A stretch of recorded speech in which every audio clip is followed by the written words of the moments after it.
Subscribe to our channel and press the bell icon so that you never miss any video lesson from Rao's IAS Study Circle. Join the official Telegram channel of Rao's IAS Study Circle to stay updated and get all the materials on the Telegram. The link to the channel can be found in the description box. Hello and welcome to Daily News Simplified, an answer to what, why and how of newspaper reading from our UPSC Civil Services examination perspective. Now today let us take up the New Delhi edition of the Hindu newspaper dated 18th February 2022. The news to be taken up has been displayed on the screen and timestamping for these has been provided in the description box below. So on this note, let's start our today's discussion from our UPSC Civil Services examination perspective. Now our first news appears on page number 1. It says Supreme Court lifts stay on Haryana quota for private jobs. The court requests High Court to decide the petition again within 4 weeks.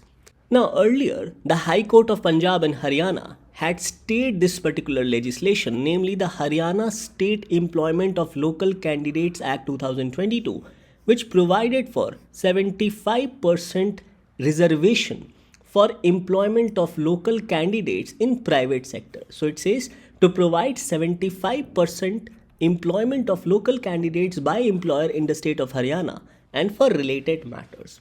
Now the Supreme Court in its judgment has stated that while staying this particular legislation, the High Court of Punjab and Haryana did not provide for any particular reason.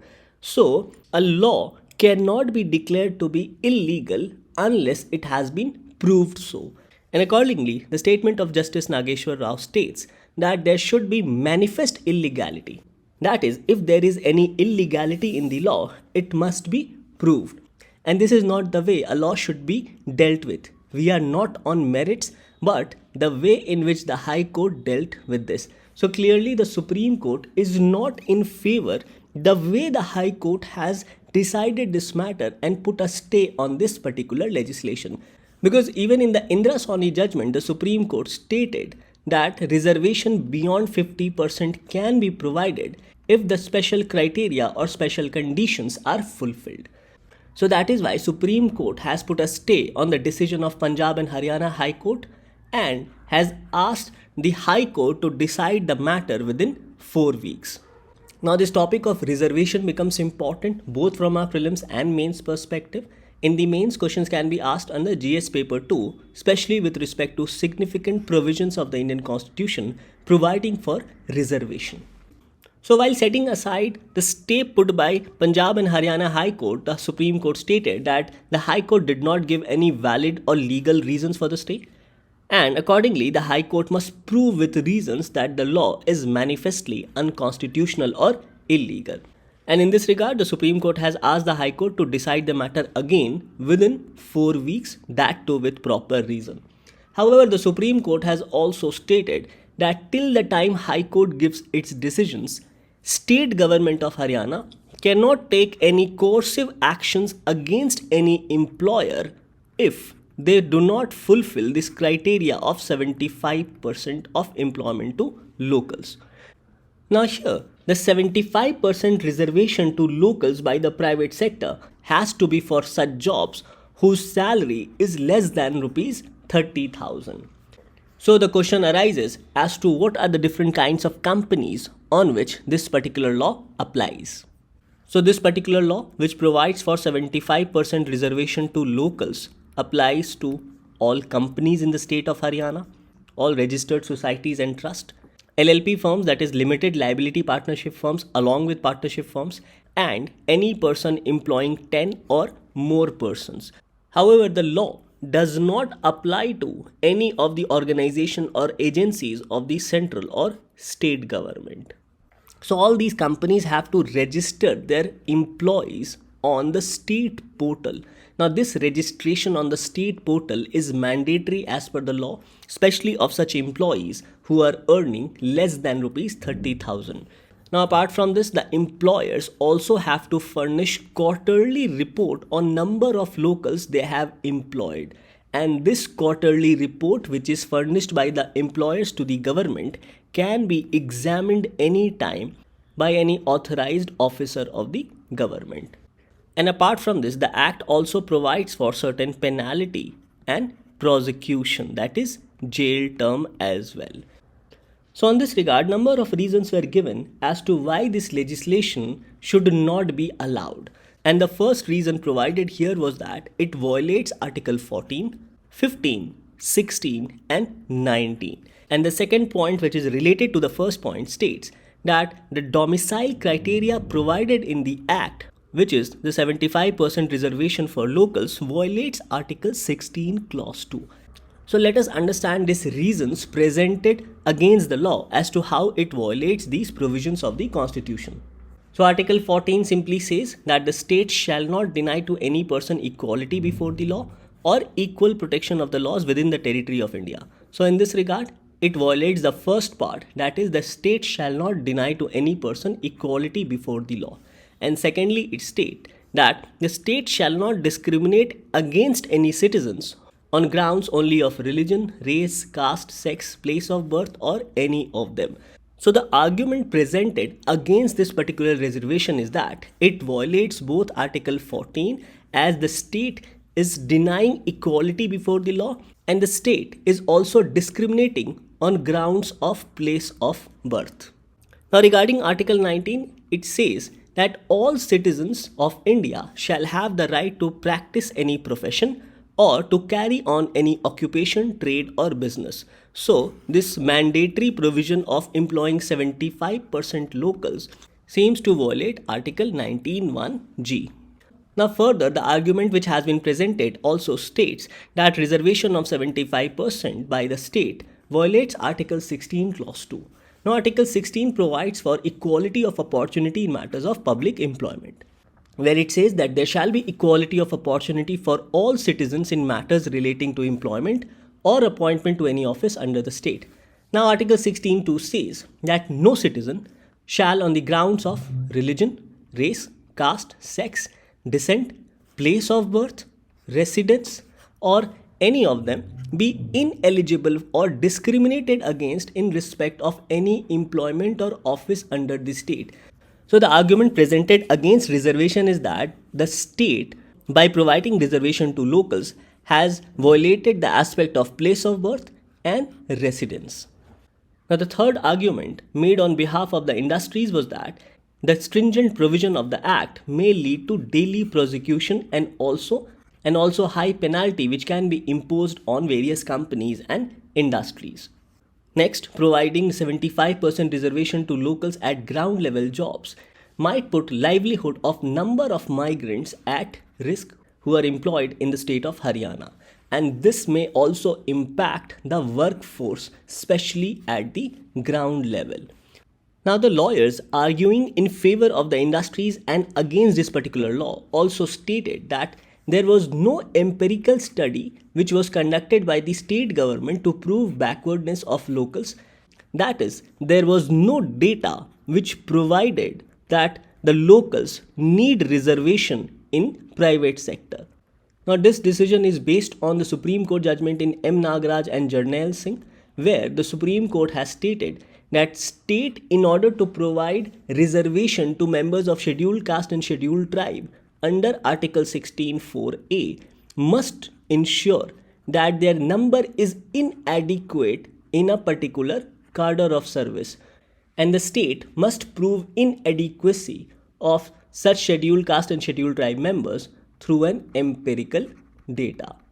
So the same logic of argument has been presented here and stated that the state government of Haryana did not conduct any empirical study. That is, no data is actually available whether the local actually need reservation or not. So the state must come up with a particular kind of data to ensure that reservation beyond 50% is actually necessary. And lastly, the reason provided was that reservation of 75% may impact functioning of industries, especially private hospitals where nurses are employed from Kerala. Now these are the number of reasons which have been presented against the law on local reservation in Haryana. Now coming to the reasons in favor of this particular legislation providing 75% reservation for local is that it favors the local residents of the state and it is in favor of the son of the soil theory. The locals need not go outside the state for employment and in the process will improve their socio-economic conditions as well. Further, it is also in sync with Indra Sawhney judgment in a way that reservation beyond 50% can be provided if it meets certain special criteria or special conditions. So the state here must prove that the special conditions or the local conditions require 75% of jobs at lower level to be provided to the local private sector. Now, reservation to locals in public employment has also been implemented by other states, and obviously it will improve the socio-economic conditions of the local residents of the state.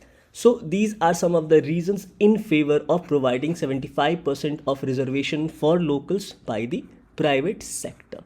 So on this note, let's wait for the final judgment of High Court of Punjab and Haryana as to whether they allow 75% of reservation for locals by the private employers or they withhold this particular legislation. Now this topic becomes important both from our prelims and mains perspective, and question in your mains can be asked regarding this aspect of reservation to locals. With this, let's take up the next article for discussion. The next news to be taken up appears on page number 6 as a lead article. It says India has still to get a good grip on road safety. So this article highlights about road safety and necessary concerns related to road safety, and it says that center and states need to be on the same page in improving and strengthening safety plans and infrastructure. Now this article has suggested that India participated in both these events, namely the Global Plan for Decade for Action for Road Safety, which was held in 2010, which aimed to reduce road accident by 50%, and the third high-level global conference on road safety for achieving global goals, which conceptualize this aim to have zero road fatalities. And India not only participated in these two events and also pledged to reduce its road accident. Now in this regard, the author has highlighted about Justice K.S.Radhakrishnan committee, which was constituted on road safety as per a judgment of Supreme Court. Now this committee provided for a number of steps to be taken up, and some of these important recommendations were also added in the Motor Vehicles Amendment Act. So let us go through some of the statistics on road accidents in India, and then let's go through some of the important recommendations of Justice K.S. Radhakrishnan Committee on Road Safety, the important features of Motor Vehicles Amendment Act, and also some of the concerns which has been highlighted by the author in this particular article. Now the article has highlighted that even though the road accidents for the year 2020 has been less because of COVID-19, however, the fatality has increased. Now, fatality can be said to be number of deaths which has occurred per 100 accidents. So, for example, if 25 people died out of 100 accidents which took place, then the fatality rate can be said to be 25. So, in this regard, the fatality rate for the year 2001 was 26.9. It increased to 28.63 in 2011, and for the year 2020, it has increased to 37.54%. So we can see that there has been a major increase of fatality rate from 2011 to 2020. And it is here where the author suggests that because of increased fatality in the last decade, both central and state governments need to properly implement the Motor Vehicles Amendment Act. Now, having said this, the article also mentions about the important recommendation made by the Radhakrishnan Committee on Road Accidents. Now, the Supreme Court in the year 2014 ordered the central government to constitute a committee on road safety under the chairmanship of Justice K.S. Radhakrishnan, which was then notified by Ministry of Road Transport and Highways. So, the committee in this regard has issued a number of directives for the government. So the committee instructed the government to constitute a road safety council. Now the duty of this council was to undertake regular meetings to review the action and implementation of road safety laws and then submit the suitable reports to competent legislature. Further, the committee suggested each state government to constitute a lead agency to ensure road safety. Now the committee suggested to constitute this agency having sufficient staff to dedicatedly look into the aspects of licensing, registration of vehicles, and also aspects related to pollution. Further, the committee suggested to constitute road safety fund by each states having adequate money to look into aspects of road accidents and other aspects related to road safety. Next, the committee suggested every state government to have a road safety action plan whose main duty would be to reduce road accidents in their respective state. Further, the committee also suggested to constitute a district road safety committee to be headed by the collector of that district, and this committee will fix the target to reduce accidents and also fatality in their respective district. Now, the committee also suggested to make improvements in designs of the roads, as according to the committee, the main reason for accidents was poor quality of roads, their improper design, inadequate depth and inadequate angle, which is necessary at crucial junctions and curves. So the committee suggested to make improvements in the design of the roads. Further, the committee suggested to adopt traffic calming measures, especially in accident prone areas and in other vulnerable spots such as schools, hospitals, etc. Further, the committee suggested to have road safety audits during design, construction, and operation of such roads and national highways. Further, the committee also suggested to acquire or have better road safety equipments and also to have compulsory license for all vehicles and also to provide road safety curriculum in schools. So these were some of the important suggestions of Justice K.S. Radhakrishnan committee, most of which was incorporated in the Motor Vehicles Amendment Act of 2019. So the first and important point highlighted is regarding the aspect of compensation. So according to this amendment, cashless treatment of victims of the accident during the golden hour will be provided. Now this golden hour is the time period lasting 1 hour after a traumatic accident. Now the idea here is that after the accident, the first hour is very critical, and if within this 1 hour, if the patient is able to reach to the hospital, then his life can be saved. The next important point highlighted by the amendment is provision of compulsory insurance. Now, as a part of compulsory insurance, the central government will constitute a motor vehicle accident fund to provide compulsory insurance cover to all road users in India. And this fund will be utilized for treatment of persons injured in road accidents during the golden hour, compensation to representatives of a person who has died in such an accident, compensation to a person who has been grievously hurt in a hit and run accident case, and compensation to any other persons as prescribed by the central government. Now, the next important highlight of this amendment is the National Transportation Policy.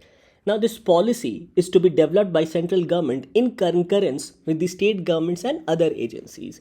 Now, the purpose of this National Transportation Policy is to establish a planning framework for transportation of passengers and goods across the country, to establish a medium and long-term planning framework for all forms of road transport, to identify areas of transport improvement infrastructure, especially with respect to road transport, rail, portways, and also the aviation sector.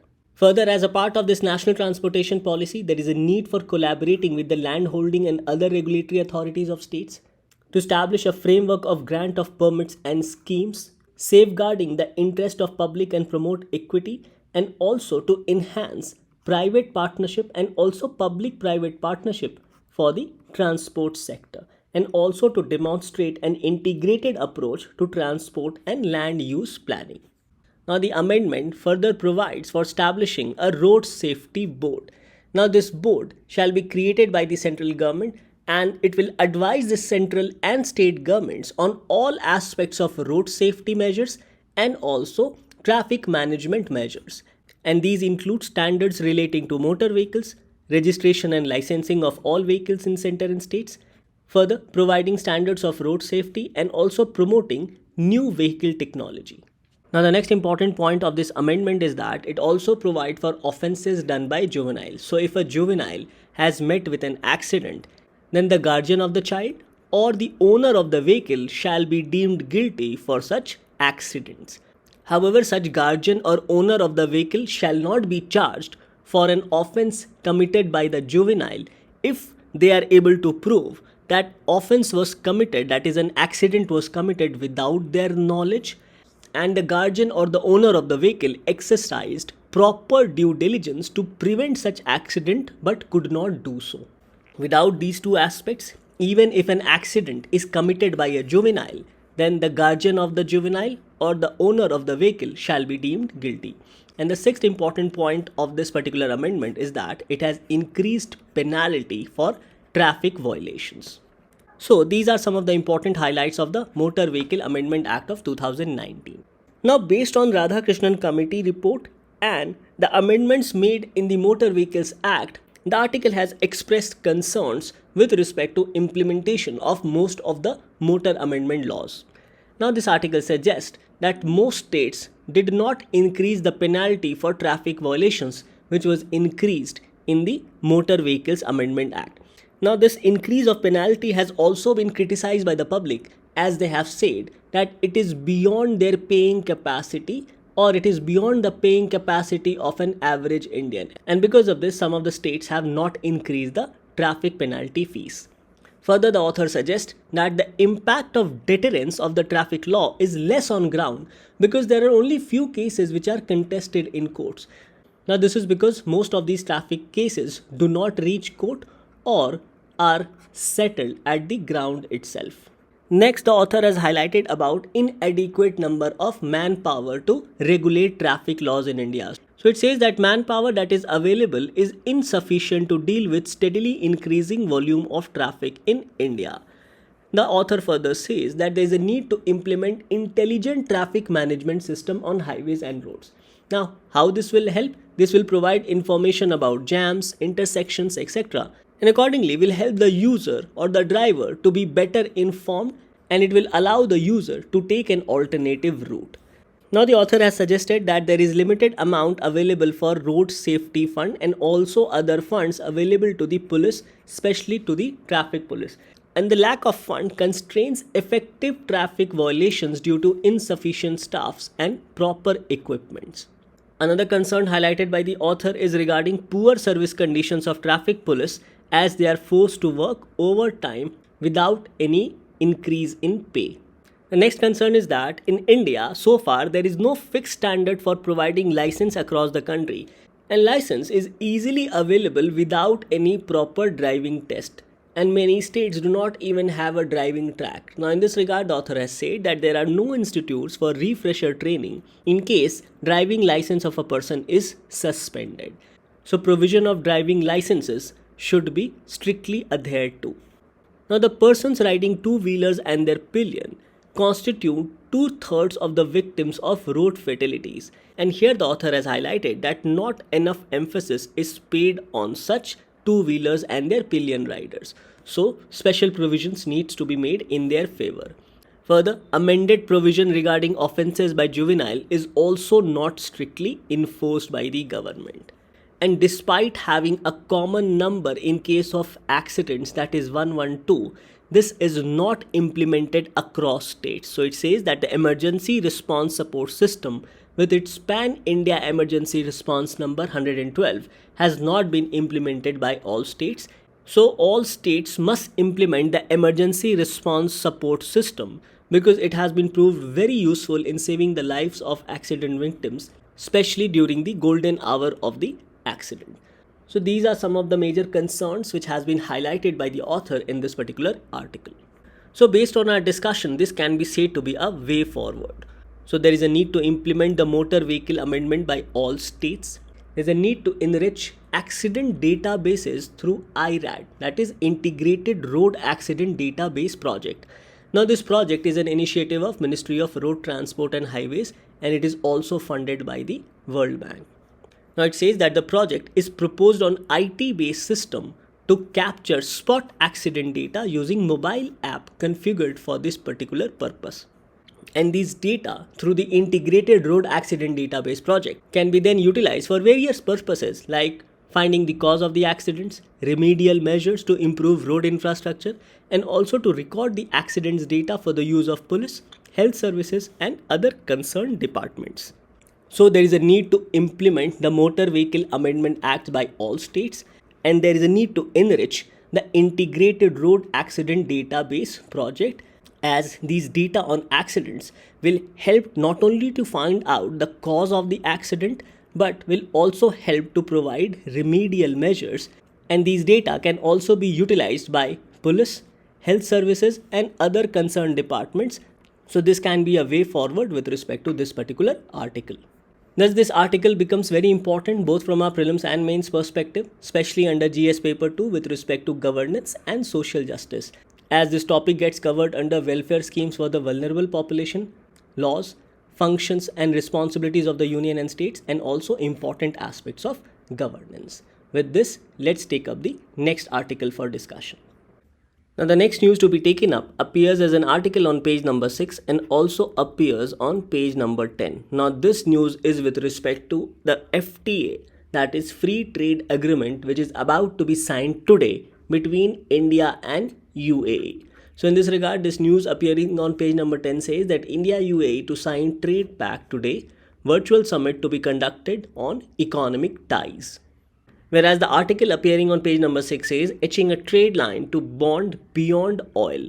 An India-UAE free trade agreement will enable two-way investment flows and help achieve ambitious export targets. Now, UAE, as per its Vision 2021, has been aiming at diversifying its economy and reduce its dependency on export of oil. And this diversification of its economy is mainly towards services and the manufacturing sector.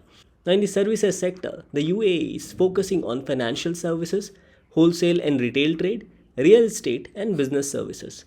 So, keeping this aspect in mind, the free trade agreement, which is about to be signed today between India and UAE, will help the services sector and also the manufacturing sectors, as it will allow various companies of UAE also to set up their industry within India's SEZ. Now, the relationship between India and UAE started strengthening post 2015 when Indian Prime Minister Narendra Modi visited UAE. Now, this was followed by the visit of Crown Prince of UAE to India in the year 2016, that is the very next year. And in this visit, both the government of India and the government of UAE signed various memorandum of understandings with respect to facilitation of institutional investors in infrastructure, cooperation in renewable energy, cooperation in combating cyber crimes, cultural exchange, MOUs with respect to space technology, skill development, and also in the field of insurance and currency swaps. Now, the ties between UAE and India further strengthened in 2017 when the Crown Prince of Abu Dhabi was the chief guest at India's Republic Day celebrations. And it was during this visit of the Crown Prince to India, it was agreed between UAE and India that the bilateral relationships of India and UAE will be upgraded to comprehensive strategic partnership, that is towards a free trade agreement on number of goods and services. So this has led to the signing of first bilateral free trade agreement between India and UAE in the year 2022, that is today. Now, this has also been supported by the Gem and Jewelry Export Promotion Council, as according to the council, the free trade agreement between the two countries will help push jewelry export to UAE, and this will be worth $10 billion. So clearly, this free trade agreement is a benefit for both sides. Now, look at this question asked by UPSC in the year 2020. The question stated, consider the following statements. The value of Indo-Sri Lanka trade has consistently increased in the last decade. Second, textile and textile articles constitute an important item of trade between India and Bangladesh. And third, in the last 5 years, Nepal has been the largest trading partner of India in South Asia. Now, such type of questions are asked by UPSC, hence you must be aware about the trade relations between India and UAE also. Now, in this, the first statement was incorrect and also the third statement was incorrect, whereas the second statement was correct. So here the correct answer was B, that is 2 only. So considering this question asked by UPSC, let's go through the present status of Indo-UAE trade relationships. Now, regarding the volume of bilateral trade between India and UAE, it has increased from $180 million, which was in 1970, to the present $60 billion. Further, UAE is the second largest export destination for India after United States of America. And UAE is also the second largest import sources for Indian economy after China. So we not only export in large quantity to UAE but also import from UAE. And for UAE also, India was the second largest trading partner in the year 2019-20. So there is a healthy volume of bilateral trade taking place between the two countries.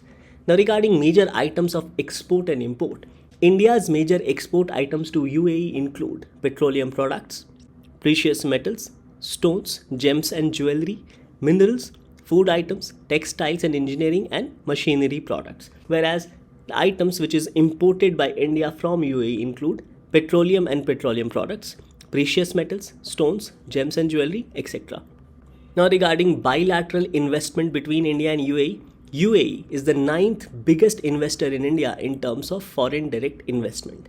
Now UAE's investment in India is estimated to be around 17 to 18 billion dollars, of which 11 billion dollars is in the form of FDI, that is close to 60% or approx is invested in the form of FDI, whereas the remaining is in the form of portfolio investment. Now investment made through FDIs are generally for long term, and investment made through portfolio investment is mainly for short term. It further says that the National Investment and Infrastructure Fund has signed $1 billion investment agreement with Abu Dhabi Investment Authority, and this agreement has been done to invest in the field of energy, transportation and other infrastructure related sectors in India. And similarly, many Indian companies have also set up manufacturing units either as a joint ventures or in the special economic zones for cement, building materials, textiles, engineering products, consumer electronics, etc. So there is a healthy bilateral trade relationship between India and UAE in the present circumstances. And with the signing of FTA, this is likely to increase further. Thus, this topic becomes important both from your prelims and mains perspective, and question can be asked in the mains regarding growing relationship between India and UAE, especially the economic relationship. And in the GS paper 2, it gets covered under bilateral relations, including agreements affecting or involving India or affecting India's interest. So after this discussion, let's take up the next article. Now the last article to be taken up for today's discussion appears in the text and context section. It says a miracle cure against HIV. So it says that what is the usual treatment for HIV infection, which is antiretroviral treatment, and how is the latest experimental remedy different from ART. Now this article overall suggests that there have been 3 persons so far in the history who have been cured from HIV, and out of these 3 persons, 2 persons still suffered from certain side effects because of bone marrow transplant or transplant for stem cells. So it is in this backdrop this article suggests about a miracle cure, namely stem cell therapy to cure HIV or AIDS. So according to the stem cell therapy, it naturally blocks the HIV virus from infecting cells. Now to understand that how this stem cells therapy works, we need to understand what is stem cell. Now stem cells are special type of cells which can grow or develop into different types of cells. So these stem cells can develop into muscle cells, blood cells, brain cells, or even liver cells, kidney cells, etc. And these stem cells overall act and help in the repair system of the body. And because of this, it has been said that stem cells can be utilized for the treatment of other serious diseases such as cancer also. Now there are different types of stem cells. One is the pluripotent stem cell, which can develop into different types of cells, and the other is the adult stem cell. Now these adult stem cell also comprises of 2 types. Type 1 comes from fully developed tissues. So if we use the adult stem cells, then these adult stem cells, depending on from where they are taken, it will only develop into such cells. So if the adult stem cell is taken from the brain, it will further develop or produce more brain cells. Similarly, if the adult stem cell is taken from the liver, it will produce more liver cells, and likewise. So if adult stem cell is taken from the blood, then it will produce more blood cells. So in this stem cell therapy for this particular woman whose case has been highlighted in this particular news, for her there was a combination of stem cell which was utilized, and these combination included the embryonic stem cell which is taken from the umbilical cord, that is a special type of cell which can further develop into any types of cells. For example, muscle cell, brain cell, kidney cell, blood cell, etc. And the adult stem cell from the blood stem cells, because she was also suffering from leukemia, that is blood cancer. And the doctor hypothesizes that this combination of using of both embryonic stem cells and adult stem cells has led to her early revival. And now she is also not using the antiretroviral treatment. Now, in the adult stem cell, there is also a type 2 which is referred as induced pluripotent stem cells. Now, type 2 adult stem cells are such cells that has been changed into embryonic stem cells or resemble almost like an embryonic stem cells, and this was first done in the year 2006. Now, this news also highlight about a particular mutation basically which blocks the impact of HIV virus, and this mutation is CCR5 delta 32. So please remember this name in case a question is asked in the prelims examination. So this news says that this particular mutation makes a person naturally immune to HIV, which can lead to AIDS. So some person may have this particular mutation, and those person having this particular mutation referred as CCR5 delta 32 can donate their stem cell to those person who are suffering from HIV. Now, as the news suggested that 2 patients earlier were also cured, and they were cured through bone marrow transplant, where the patient received stem cells from such donors who carried the mutation CCR5 delta 32. But in the case of these 2 men, this operation was not that much successful because their body rejected the foreign stem cells, and both donors had serious side effects including severe illness. But the lady did not suffer from any of this severe illness or any of the side effects. So it says that the woman was discharged in 17 days after the transplant and did not suffer any of the side effects of donor stem cells being rejected by her body. And according to the doctors, this was possibly because of combination of embryonic stem cells and adult stem cells. And because of this, she did not suffer any of those serious illness or side effects, and her body did not reject the foreign stem cell. Having said this, this article also says that stem cell therapy is not that common, and it is a very complex procedure, and it is very much possible that the body does not accept the donor stem cell, and a person may have further severe illness, or the body may start to show certain side effects. So unless there is a proper vaccine against HIV, the path to cure HIV even through stem cell therapy is a long process. Now this topic becomes important both from the prelims and mains perspective, and questions can be asked in the section of science and technology under GS paper 3. With this, let's take up the question for the day. Now based on our discussion, this becomes your practice question for the day. It says, consider the following statements. First, genetic mutation CCR5 delta 32 makes one naturally immune to HIV. Second, a combination of embryonic stem cell and adult stem cell is being used to treat HIV. The question is, which of the statements given above are correct? Options are A, 1 only, B, 2 only, C, both 1 and 2, and D, neither 1 nor 2.